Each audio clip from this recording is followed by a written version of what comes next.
so that we are embarking on a study series on the topic, what love is not. Ano yung ang pag-ibig ay hindi. Okay? So in 1 Corinthians chapter 13, which most theologians would call the love chapter. 1 Corinthians 13, starting with verse 4, love suffers long and love is kind. And then the second part is love does not envy. Love does not parade itself or boast. Love is not puffed up or proud. Love does not behave rudely. Love does not seek its own. Love is not provoked or easily angered. Love thinks no evil. Love does not rejoice in iniquity, but rejoices in truth. Ito po sa Tagalog yon. Ang pag-ibig ay matiisin at magandang loob. Ang pag-ibig ay hindi mainggitin o mapagmalaki. Ang pag-ibig ay hindi hambog. Hindi magaspang ang kilos. Hindi nito ipinipilit ang sariling kagustuhan. Hindi mayayamutin, hindi nagtatala ng mga pagkakamali, hindi ito natutuwa sa masamang gawa, kundi natutuwa sa katotohanan.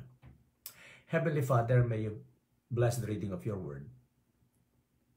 And we pray, Lord, that you will cleanse us from all unrighteousness. Please forgive us, O Lord, and make us worthy to receive your instruction. We humbly invite the Holy Spirit to be our teacher and our guide. Hide thy servant in the cross of Christ and prepare us to embrace your truth in obedience. In Jesus Christ's name we pray. Amen. What love is not? Number one, we're going to talk about verse 4. Love is not or does not envy. Hindi mainggitin, hindi naiinggit. How would you know that your love is hindi mainggitin? Would you consider your love toward your wife or husband, or toward your children, or toward your parents as not envious? How do you know na hindi mainggitin ang iyong pagmamahal? How would you describe an envious feeling? I look at the dictionary and found out when used as a noun, envy, the word envy is a feeling of discontented or resentful longing aroused by someone else's possessions or qualities or luck. When used as a verb, envy desires to have a quality, a possession, or other desirable attributes belonging to someone else. So that envy is similar to the word jealousy. An example of envy is a strong desire for a friend's cell phone, a new car, a new house, a new dress, or a new handbag. Looking at the biblical side of the word envy, it comes from the Greek word zelo. Zelo. Translated English, envy. But envy means to burn with zeal. That's why it comes from Greek word zelo. Zeal. To burn with zeal. Literally, the sense of verse 4 is to be heated or to boil over with envy, hatred, and anger. Wow, kumukulong, inggit, at galit. The context of 1 Corinthians 13 carries the idea that love does not focus on personal desires.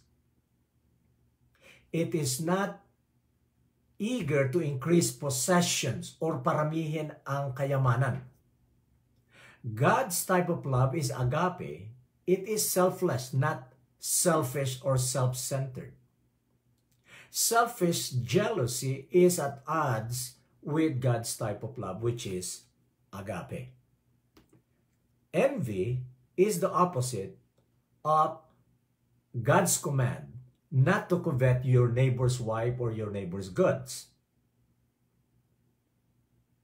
We found that in the Ten Commandments in Exodus 20. In the New Testament, Romans 13:10 says, love is the fulfillment of the law. The one who truly loves will be conformed to Christ's image and likeness, so that envy is excluded. Taking the context of 1 Corinthians 13, In contrast to God's love, the Corinthian believers were ranking some spiritual gifts mentioned in chapter 12 as more important than others, thereby envying those who had the best gifts, as they understand. They were saying that those who have the gift of tongues or the gift of prophecy or the gift of knowledge is better than all other gifts, spiritual gifts. In chapter 12, Paul points out that the different spiritual gifts are meant to serve one another. The spiritual gifts described in chapter 12 are meant to build up the church, hindi magpayabangan. And the best part of the spiritual gifts is that each child of God, each true believers of God, has at least one. Others have two. Others maybe has three. But love demands that each gift to be used to serve others, not to serve yourself. So that envy rots to the bones, according to Proverbs 14. Did you know that when we crave what someone else has, like cell phone, television, or new this, new that, rather being grateful for them for what God has given, we first hurt ourselves. Sinasaktan natin yung ating sarili pagka pala tayo naiinggit. Yung ating sarili ang ating sinasaktan. Instead of envying others, we are called to love them. Remember? Love the Lord your God with all your heart, soul, and mind. And love your neighbors as you love yourself. So the true love is agape love. It rejoices when others are blessed.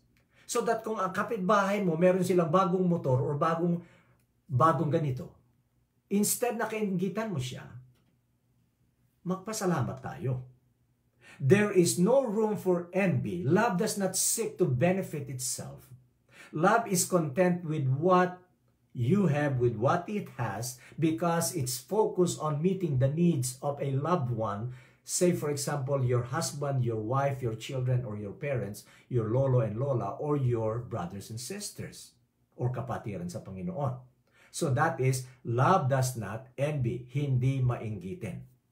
Let's look at the second part of verse 4. Love does not parade itself. In other translation, love is not boastful. Love does not boast, love does not brag. Hindi mapagmalaki. Ang pag-ibig ay hindi mapagmalaki. Hindi mainggitin, hindi mapagmalaki. Boast comes from the Greek word pepereumai. Pepereumai, translated English, boast, which means to brag or point to oneself, which is sarili.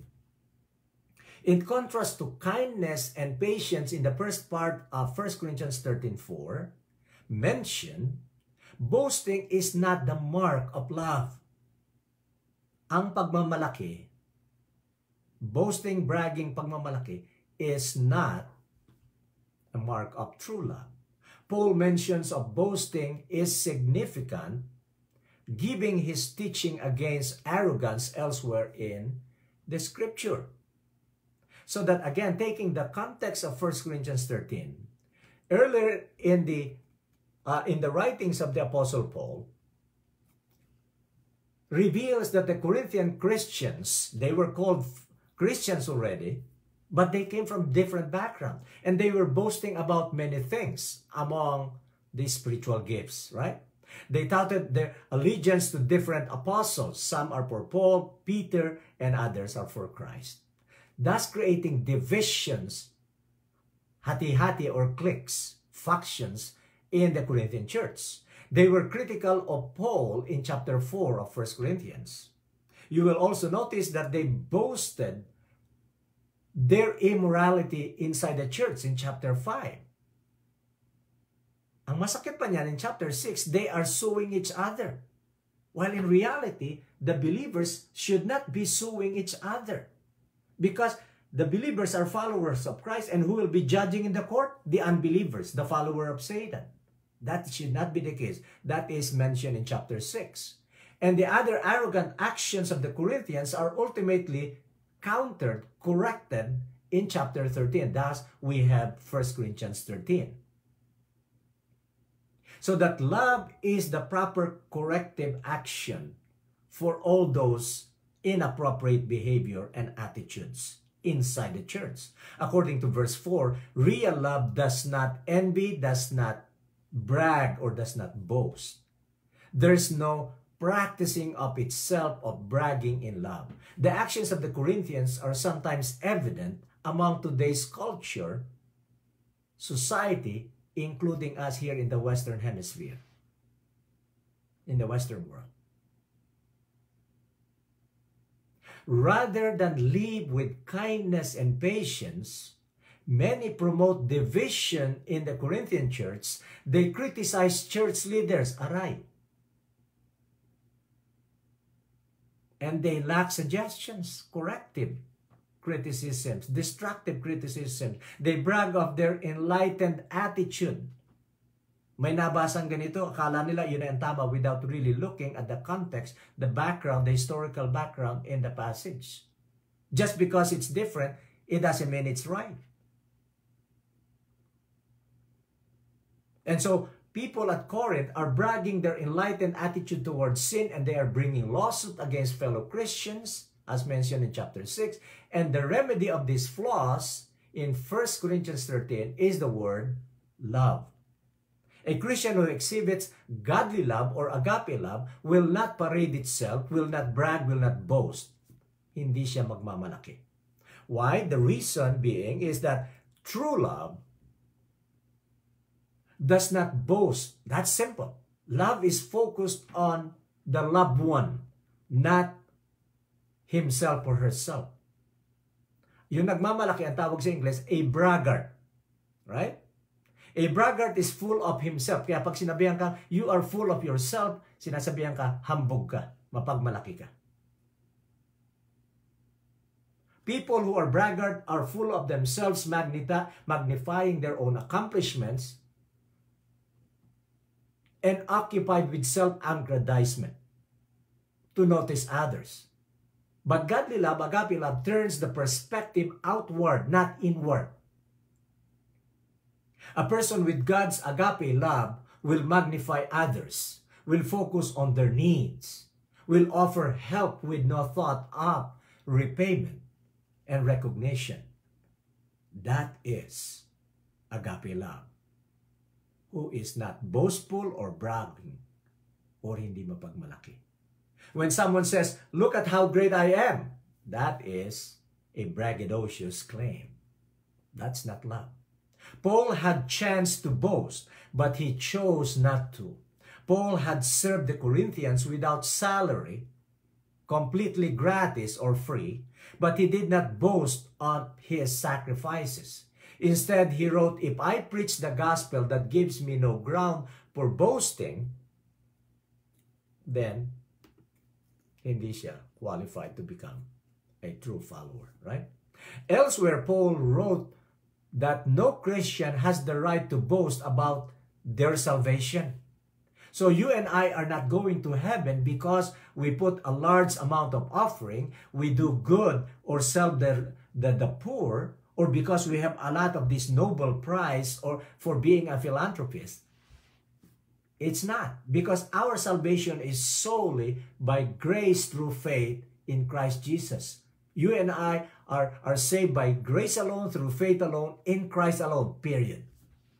Not by being a religious fanatic or a religious follower or doing this ceremony or doing this and that. And then you become puffed up, boastful, right? So that boasting is unloving and sinful. Those called to reflect Christ should strive for the same attitude as that of Jesus Christ, showing a love that draws people to the Lord and gives glory to the Heavenly Father. According to Matthew 5:16, let your light so shine before men that they may see your good works and glorify God, Father, who is in heaven. So every time we extend a helping hand, every time we help people, it's because we are actually drawing them closer to God, who is the provider of everything, including you, and that eventually they will give glory and honor to God. That is the true love that doesn't expect anything in return. So the third The third aspect of what love is not envious, not boastful. Love is not puffed up. Or in other translation, love is not proud. Love is not arrogant. Hindi siya hambog. Pero magpinsan lang siya nung mapagmalaki, mayabang, hambog. Mga terminology, right? More or less, you met people who are proud. Let me tell you, how does it feel to hang out with people who are arrogant, who are proud? Yung mga hambog. Komportable po ba kayo?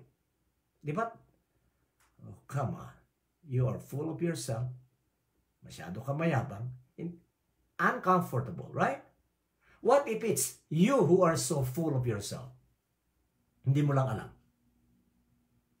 The Greek word translated proud offers valuable information. It comes from the Greek word physio, meaning to pop up or blow up. And that's why here in America, they have an idiom, having a big head, lumaki ulo. That is proud or arrogant. Sabi niya, ikaw, ang laki ng ulo mo. Hindi physically malaki ulo mo, pero hambog ka. You are so proud, you are so arrogant. And sometimes that's a description of love for other people. To be puffed up is to have an inflated ego, an inflated opinion of yourself. Pride cannot coexist with God love. Pride cannot coexist with agape. True love is not puffed up. It's not proud. It's not arrogant. Nor it's true love is not focused on oneself. Or true love is not self-centered. True love is selfless. Who is the best example of true love? Jesus Christ. Jesus Christ is the perfect example of selfless love.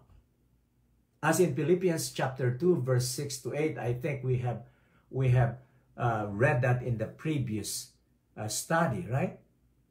Jesus thought he is in the very nature of God, did not consider equality with God something to be grasped, but made himself nothing, nada, taking the very nature of a servant, being made in human likeness, and being found in appearance as a man, he humbled himself and became obedient to death, even death on the cross. That is true love, mga kapatid, mga kaibigan.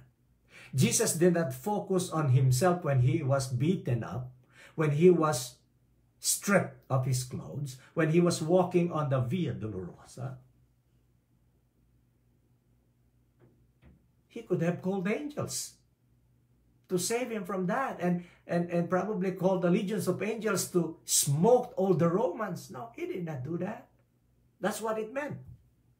Because he came to fulfill what God wants him to fulfill, which is redemption, salvation of helpless and hopeless sinful humanity. Giving them a second chance. An opportunity to love God, be born again, and to belong to God's forever family. So Jesus did not focus on himself, so you and I should not focus on ourselves. Instead, Jesus became a servant, and in humility, he died to save you and me. As the Apostle John wrote in chapter 15 of John, greater love has no man than this, that he laid down his life for his friends.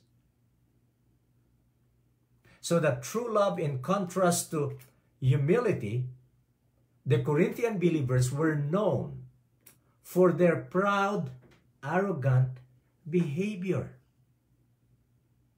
They argued over the apostle who they followed. Oh, I am for Apollos. I am for Peter. I am for Paul. You guys, quiet. I am for Jesus Christ. Read chapter 1 to 3 of 1 Corinthians. And then in chapter 4, they criticized the Apostle Paul. How many members of the church right now, Hindi na nga nila ini-encourage yung pastor, kinikriticize pa, ichinichismis pa. Ang sakit, no? Yeah. If they did it to the Apostle Paul, many people in the 21st century are also doing that. Maybe intentionally or unintentionally, they haven't encouraged their pastors, yet they are criticizing their pastors. And it's a sad commentary, but it happens in the Corinthian church. They boasted of their tolerance of their sinful behavior in chapter 5, and they took fellow believers to court to lawsuit. Mga kapatid, if we have disagreements with your brother or sister over property or over other things, do not sue them. That's what the Apostle Paul is saying. Magkakapatid kayo sa pananampalataya, you are not supposed to sue each other. But they did it in Corinth. And they are so proud and arrogant about it. Chapter 6. They dishonor God in taking the Lord's Supper. In the remembrance of the Lord's table. Yung iba, hindi na nakiki-Lord's table. Nakikikain na lang. Kasi it's preliminary a feast. A love feast. An agape feast. Pag nauna sila, kakain na kagad sila without considering na meron pang iba na hindi pa kumakain. And that is why the solution to that is taking for granted the Lord's Supper is taking it in love. They are arguing about spiritual gifts, which is most important in chapter 12. As I alluded a while ago, the Corinthians, when they received the spiritual gifts, when they realized that, oh, I have the gift of tongues. Oh, I am better than the gift of whatever it is. Oh, I have the gift of prophecy. I am better than the gift of tongues. Oh, I have the gift of knowledge. So I am better than the gift of tongues. Nagpapayabangan. So Paul's exhortation is whether you have the gift of prophecy, whether you have the gift of tongues, whether you have the gift of knowledge, if you don't have true love, that is a sounding cymbal. It's nothing. Paul's exhortation is that love does not envy, love is not boastful, love is not arrogant. Love is not self-centered. Why? Because pride is a sin. The Apostle John taught that the pride of life is not from the Father, but from the world. 1 John chapter 2, verse 16. And the writer of the Proverbs summarized what is God's attitude toward pride. Do you think God is happy with human pride? No. It was mentioned in Proverbs 8:13, pride and arrogance and the way of evil and the way of perverted speech I hate. It's just like God is saying, I hate proud people, I hate arrogant people, I hate those who are doing evil things and those who are perverting my words. What is the famous verse in Proverbs about pride? Proverbs 16:18. Say it with me. Pride goes before destruction. Pride goes before a fall. Kaya pag ang tao nagyayabang na, ang kasunod nun, bagsak, destruction. And a haughty spirit before a fall.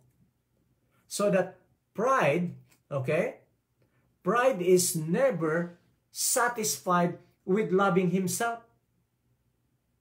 Pride is never satisfied admiring himself. In pride, we become the objects of our own love. See, I, me, myself. In pride, we become the objects of our own love, but in humility, we learn to love other people. A person with agape love is not concerned with benefiting himself, but benefiting other people. The only thing love sees is the need of other people and did not concern about himself. Just like the narrative of the Good Samaritan in Luke chapter 10. You know the story, but if not, then you probably will read it tonight. Luke chapter 10. What happened there? On the way to Jericho Road, there was this person beaten up, and he was a Jew. And then the Levites, another Jew, passed by, just take a glance and walk away. And then another person, take a hard look, another Jew, and then ignore the beaten up guy. Then a Samaritan, you know what a Samaritan is? A Samaritan, ito yung nanay niya ay Hudyo, ang tatay niya hindi. So mga mistiso yun. It's a half-breed, half Jew and half not.